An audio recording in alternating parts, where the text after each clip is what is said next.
तो क्या है कॉन्सेप्ट ऑफ इवोल्यूशन के कोई भी एनवायरनमेंट में रहने के लिए, अपने आप को एडजस्ट करने के लिए कुछ ऑर्गेनिज्म में कुछ चेंज आ जाता है, तो इसे क्या कहता है evolution. We see the existence of various forms of life on the earth. Earth में बहुत सारा लाइफ है अलग अलग टाइप का। तो some forms are with very simple organization, कोई कोई सिंपल है वन सेल, जैसे एमीबा, बैक्टीरिया, और कहाँ पे क्या है मल्टी सेलुलर ऑर्गेनिज्म जो बिग एनिमल है। तो कहाँ पे भी एडजस्ट करने के लिए, रहने के लिए बॉडी में कुछ चेंज आता है, इस चेंज को क्या बोलता है इवोल्यूशन। जैसे पहले जो हॉर्स था एकदम छोटा था बिल्ली के तरह, फिर धीरे धीरे चेंज होते होते डॉग के तरह हो गया, फिर धीरे धीरे मॉडर्न हॉर्स में बदल गया, इसका बॉडी का चेंज हो गया। क्यों? क्योंकि खाने के लिए, अपने आप को सर्वाइव करने के लिए जो चेंज आता है बॉडी में, उससे क्या कहता है इवोल्यूशन। तो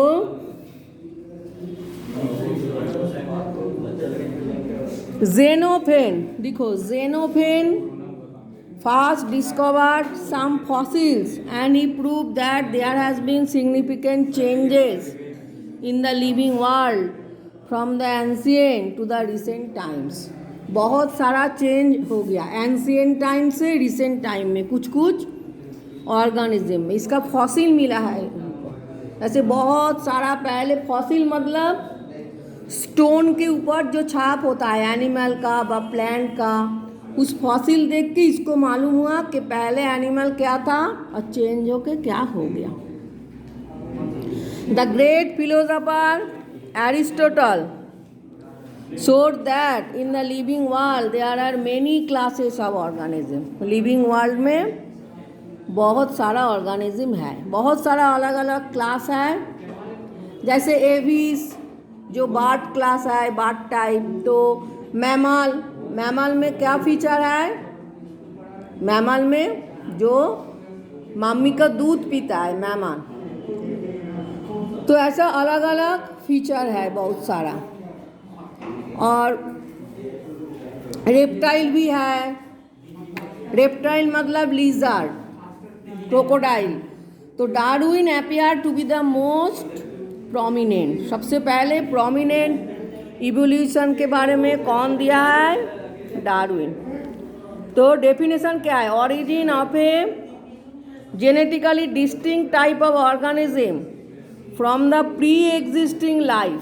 प्री एग्जिस्टिंग लाइफ से एक अलग सा फीचर फॉर्म होके ऑर्गेनिज्म में कुछ चेंज आ जाता है थ्रू ग्रेजुअल मॉडिफिकेशन। कुछ चेंज होते होते धीरे धीरे टोटली उसका बॉडी में चेंज होके उसका बॉडी का जो स्ट्रक्चर है, जो पैटर्न है, वो भी चेंज हो जाता है। इसे क्या कहते हैं evolution. Hello, origin of life, most of them have been rejected. जो पहले जो इवोल्यूशन के बारे में जो थ्योरी था, most of them have been rejected by Alexander I Oparin and JBS हैंडेल। ये दोनों का जो ओपिनियन है वो भी खाली मॉडर्न कॉन्सेप्ट है, उसको एक्सेप्ट किया गया। Their concepts on origin of life have been accepted by all. और फिर ऑरिजिन ऑफ लाइफ के बारे में एक एक्सपेरिमेंट किया है कौन, स्टैनले मिलर एंड हैरोल्ड उरे 1953।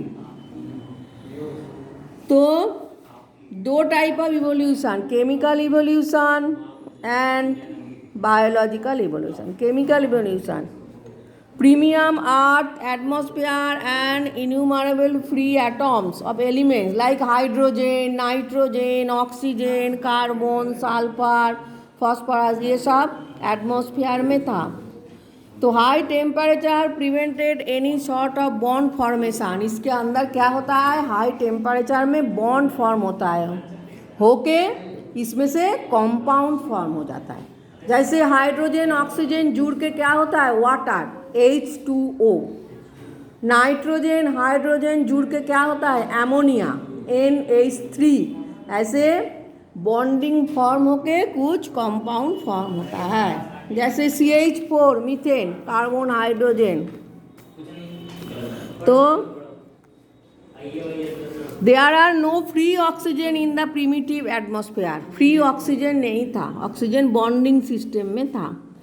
तो Oparin suggested that under the influence of solar radiation, thunderstorm, volcanic eruption, UV radiation in primitive atmosphere of the earth reacted to produce small organic molecules. पहले small organic molecules हुआ, उसमें से क्या हुआ, bonding form हो गया, polymerisation, फिर large molecule form हो गया, लाइक पॉलीसैकेराइड, प्रोटीन, न्यूक्लियोटाइड, ये सब, which is known as coacervate. तो according to Fox, microsphere is the fast cellular organism.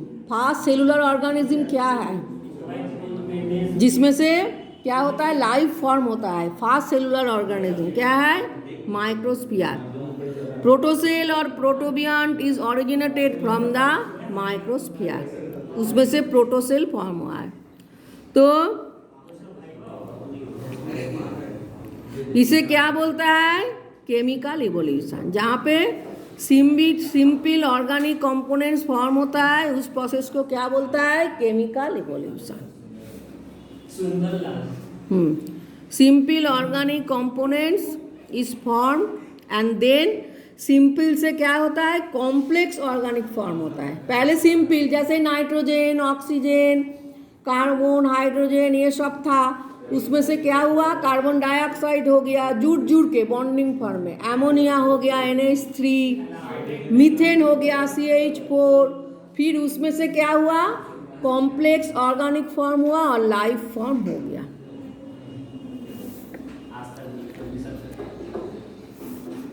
Biological evolution क्या है, देयर इज, देखो biological evolution, there is only the fossil records of prokaryotic organism. Prokaryotic मतलब जो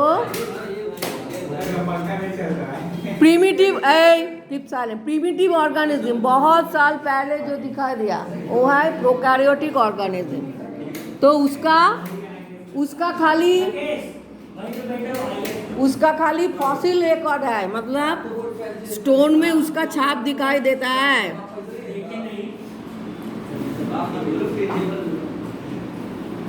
ma'am इसका ये समझ में नहीं आ रहा है।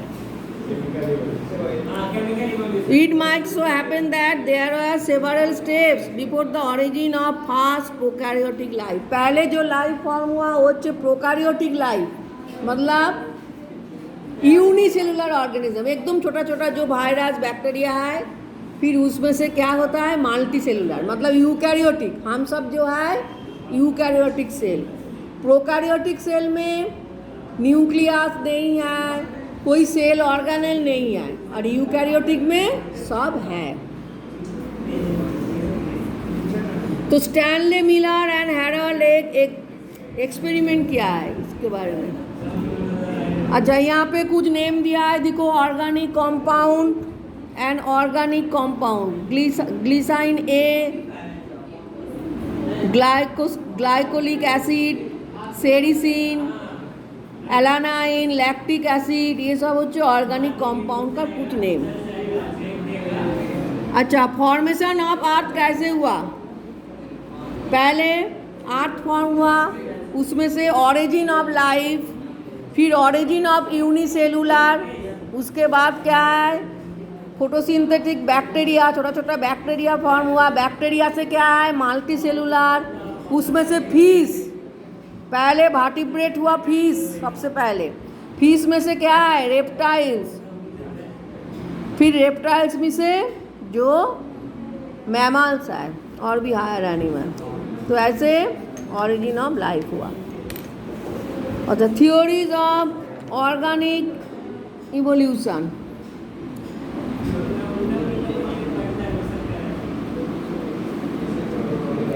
और मिलर एंड उरे एक एक्सपेरिमेंट किया, methane and ammonia and hydrogen in the ratio of 2:1 within water vapor. Besides, they made the arrangement for circulation of water vapor in the trap, and they also exposed the contents in the trap to electrical sparking. After several days, methane, ammonia और hydrogen को पास कराया एक flask में से। तो क्या हुआ, electrical sparking दिया। After several days they found that in the trap some condensed organic molecules were produced, कुछ मॉलिक्यूल्स फॉर्म हुआ to produce amino acids by mixing hydrogen cyanide and ammonia. फिर अमाइनो एसिड फॉर्म हुआ। तो amino acid होच्छे protein का एक component, जिसमें से प्रोटीन फॉर्म होता है, फास्ट लाइफ फॉर्म होता है।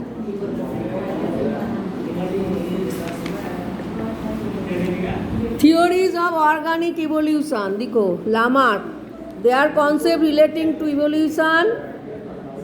लामार्क का जो कॉन्सेप्ट है उसे क्या बोलता है, लामार्किज्म। तो लामार्क क्या बोला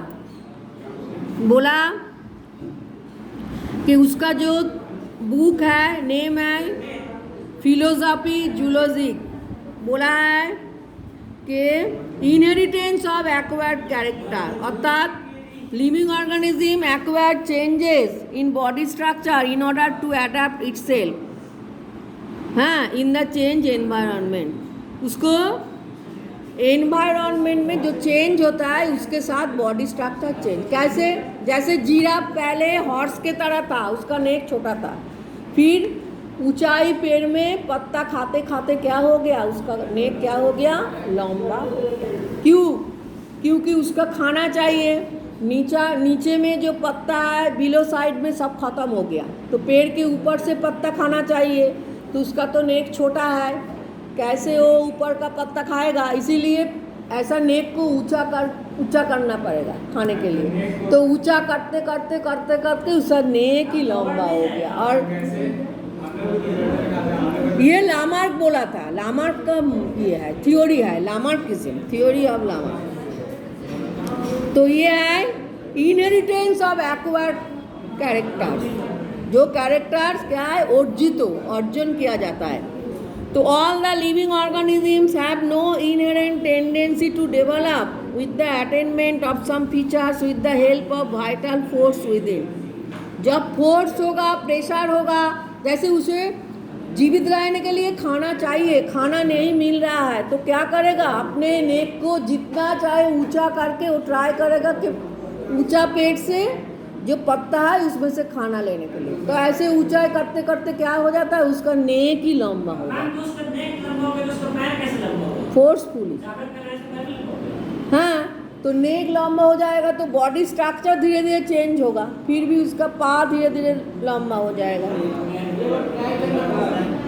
पूरा बॉडी स्ट्रक्चर ही फिर धीरे धीरे क्या हो जाएगा, बड़ा हो जाएगा। तो ये थ्योरी लामार्क बोला था, बाद में तो मालूम हुआ कि ये रॉन्ग है।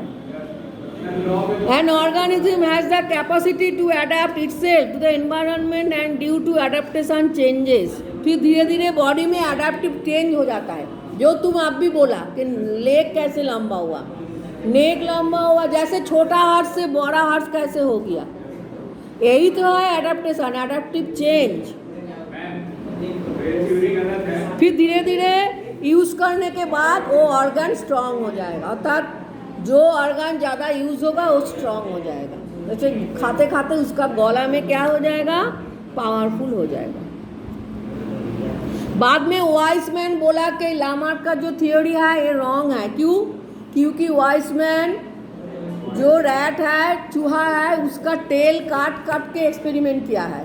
हर जनरेशन में देखता है कि टेल काटा जाता है, फिर भी जो चूहा होता है उसका टेल आ जाता है, फिर भी और जनरेशन में टेल काटा, नेक्स्ट जनरेशन में देखा, फिर भी जो चूहा है उसका टेल आ जाता है। तो वाइसमैन तब बोला कि ये लामार्क जो बोला कि नहीं यूज़ करने से नष्ट हो जाएगा, यूज़ करने से आ जाएगा, तो टेल तो होता ही है, टेल काटने के बाद भी तो टेल होता है। कल ये कैसे होगा? लामार्क का थ्योरी तो फिर क्या हुआ? रॉन्ग हो गया।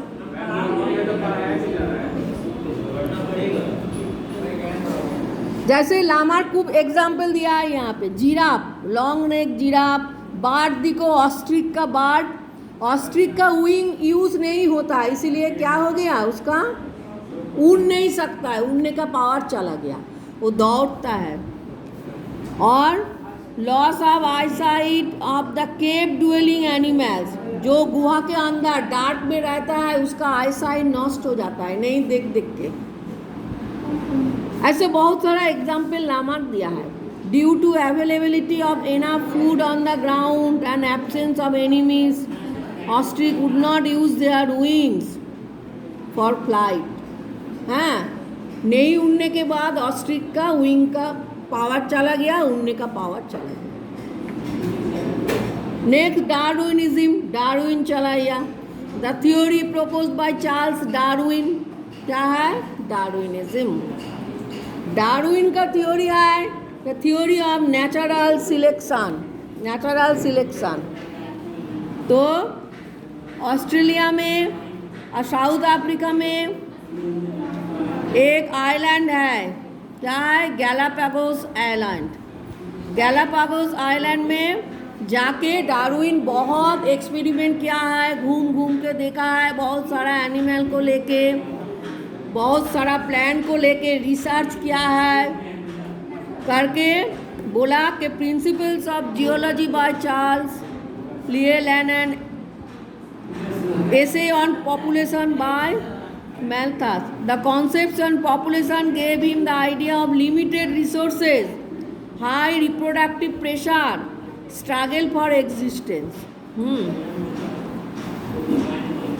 जहाँ पे रिसोर्स कम है, खाना कम है, वहाँ पे पॉपुलेशन ज़्यादा होगा, तो क्या होगा? अपने अंदर फाइटिंग शुरू हो जाएगा। तो यही क्लास में एक केक आ गया, तो एक केक खाने के लिए इतना स्टूडेंट है, तो सब चाहेगा पहले लेने के लिए, खाने के लिए, तो सबके अंदर क्या हो जाएगा?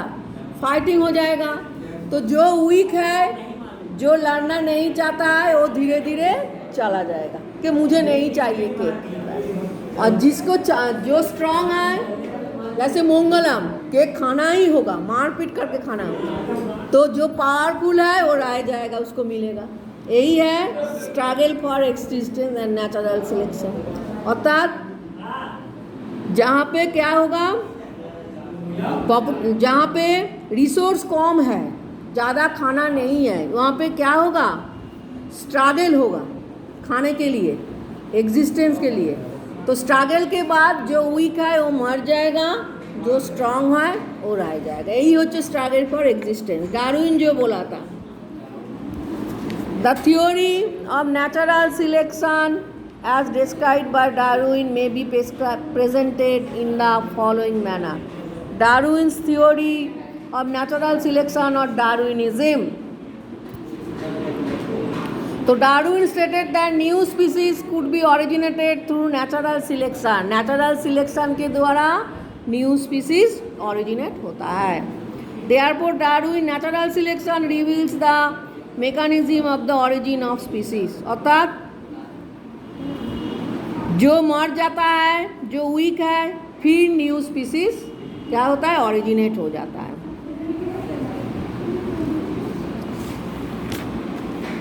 तो यहाँ पे देखो, observation and deduction. He observe certain incidents in nature and made deduction out of this observation. कुछ इंसिडेंट्स को ऑब्जर्व किया है, उसमें से कुछ डिडक्शन किया है, बात दिया है। जैसे living organism reproduce at enormous, बहुत रिप्रोड्यूस होता है लिविंग ऑर्गेनिज्म के द्वारा। और डिडक्शन क्या है? Struggle for existence. और the limitation of food and habitat में increase in AP. Food and habitat रहने के लिए, खाने के लिए जाएगा कम है, ताई तो। जैसे वेस्ट बंगाल में सबसे ज़्यादा पॉपुलेशन है, तो वेस्ट बंगाल में क्या है? रहने के लिए, खाने के लिए इतना जगह नहीं है, तो बहुत सारा घर सब एक साथ सब एक साथ रहता है, पास पास है। फॉरेन में जाओ, अमेरिका में बहुत जगह है, एक हाउस जो है बहुत डिस्टेंस के बाद दूसरा हाउस होता है। ऐसा घिस घिस में हाउस भी नहीं होता है, वहाँ पे पॉपुलेशन भी कम है। तो जितना पॉपुलेशन हुआ उतना जाएगा चाहिए रहने के लिए, खाने के लिए। कंपटीशन, फिर भी कंपटीशन हो जाता है। अपीयरेंस ऑफ वेरिएशन, कुछ कुछ चेंज भी आ जाता है खाने के लिए। जैसे पहले जो फिश था, फिर धीरे धीरे पानी में खाना कम हो गया तो फिश को कहाँ लैंड में आना पड़ा है। तो लैंड में आने के लिए बॉडी का चेंज हो गया और फिर धीरे धीरे उसका लेग हो गया, रेप्टाइल में बदल गया, फिर लैंड में आके अपना खाना ढूंढा। तो जहाँ पे भी खाना कम होता है तो उसको बॉडी में चेंज आता है खाना ढूंढने के लिए। तो फिश का जो कैरेक्टरिस्टिक फीचर है वो तो लैंड में नहीं आ सकेगा, तो इसीलिए उसका बॉडी में चेंज होके रेप्टाइल फॉर्म में आ गया, फिर धीरे धीरे लैंड में चला है। Survival of the fittest through gradual accumulation of variation and attainment of adaptability, फिर बॉडी में चेंज आने के बाद वो सर्वाइव कर सकता है। और डिडक्शन में struggle for existence, survival of the fish, ये सब बाद में ये भी रिजेक्ट हो गया। ऑरिजिन ऑफ न्यू स्पीसीज, তাহলে प्रोडिगलिटी ऑफ रिप्रोडक्शन, डार्विन बोला कि रिप्रोडक्शन के बाद जो बहुत सारा लिविंग ऑर्गेनिज्म फॉर्म होता है उसमें से सब जीवित नहीं रहता है, कुछ कुछ क्या होता है मर जाता है। कुछ कुछ एनिमल बहुत सारा क्या करता है लिविंग ऑफस्प्रिंग देता है। तो जैसे हाथी का होता है, बहुत सारा इंसेक्ट का होता है, बहुत सारा जैसे राउंड वर्म, तो सब क्या जीवित रहता है नहीं, बहुत सारा मर जाता है और कुछ कुछ जीवित रहता है। ये होते prodigality of reproduction. Limitation of food and space in living, space and food होচ্ছে लिमिटेड, तो ज़्यादा एनिमल आएगा। जैसे हाथी तो सबसे बड़ा एनिमल है, हाथी को रहने के लिए बहुत स्पेस चाहिए, तो हाथी बहुत ज़्यादा नामवार हो जाएगा, तो उसका रहने के लिए जगह है नहीं है। तो जब ज़्यादा हो जाएगा तो खाना भी नहीं मिलेगा, जगह भी नहीं मिलेगा, तो क्या होगा मर जाएगा। जेहेतु खाना और जगह लिमिटेशन है। स्ट्रगल फॉर एग्जिस्टेंस और competition for survival, struggle for existence, struggle के बाद जो स्ट्रांग है वही रहेगा, जो वीक है मर जाएगा। सर्वाइवल ऑफ द फिटेस्ट, जो फिट है जिसको बॉडी अडेप्ट कर सकता है, बॉडी ले सकता है, वही सर्वाइव करेगा। जो वीक है वो क्या हो जाएगा मर जाएगा। इसे डार्विन बोलता है नेचुरल सिलेक्शन, नेचर के द्वारा जो सर्वाइव कर, जैसे नेचर में जो क्या होता है, जो विद्युत का झलक दिखाई देता है, बाज गिरता है तो बहुत जन मर जाता है, तो बाज पड़ने के बाद ऐसा न्यूज़ में भी देता है, और बहुत जन जीवित रह सकता है जिसको नहीं बाज आता है। तो सर्वाइवल ऑफ द नेचर, बारिश में भीग के बहुत जन को सर्दी लग जाता है, क्या होता है मर जाता है, और बहुत जन सर्दी होने के बाद भी ठीक हो जाता है। कोविड-19 बहुत जन को हुआ है, बहुत जन मर गया, बहुत जन ठीक हो गया, ऐसा है। तो नेचुरल सिलेक्शन, जिसका बॉडी में लेता है वो जीवित रहता है, जिसका बॉडी में नहीं लेता है वो मर जाता है, इम्यूनिटी कम है जिसका। ऑरिजिन ऑफ वेरिएशन, तो बॉडी को लेने के लिए कुछ चेंज आता है बॉडी में, इसे कहता है वेरिएशन। और वेरिएशन जब होता है तो बॉडी के अंदर जो जीन होता है, जीन में भी चेंज आ जाता है। इसीलिए पेरेंट्स से कुछ कुछ ऑफस्प्रिंग क्या होता है अलग टाइप का होता है। किसी का पेरेंट्स काला है तो ऑफस्प्रिंग गोरा भी हो सकता है, उसका जीन में चेंज आ जाता है। किसी का पेरेंट्स का बाल दिखोगे सीधे है तो ऑफस्प्रिंग में थोड़ा कार्लिंग भी हो सकता है।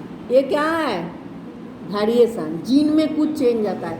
बहुत साल पहले उसका कुछ जो पहले जो जेनरेशन था उसका था, उसमें से जीन के द्वारा नेक्स्ट जेनरेशन में भी आ सकता है। वेरिएशन इसे कहता है जिसमें जीन का कुछ चेंज हो जाता है। और origin of new species by accumulating new variation when a member of a species gets the favour of natural selection. Natural selection के द्वारा एक न्यू स्पीसीज भी ऑरिजिन हो सकता है। Darwin stated it as origin of new species by means of natural selection. अर्थात जैसे मैं बोला अभी कि फिश में से रेप्टाइल जो फॉर्म हुआ, क्योंकि पानी में जो खाना कम हो गया, बहुत सारा फिश हो गया, ज़्यादा फिश, तो बहुत सारा फिश को खाना नहीं मिलता है, तो उसका बॉडी में चेंज हो गया, वो धीरे धीरे लैंड में चला आया और रेप्टाइल फॉर्म हो गया। उसका फिन जो है लेग में बदल गया, तो इसे कहता है ऑरिजिन ऑफ न्यू स्पीसीज।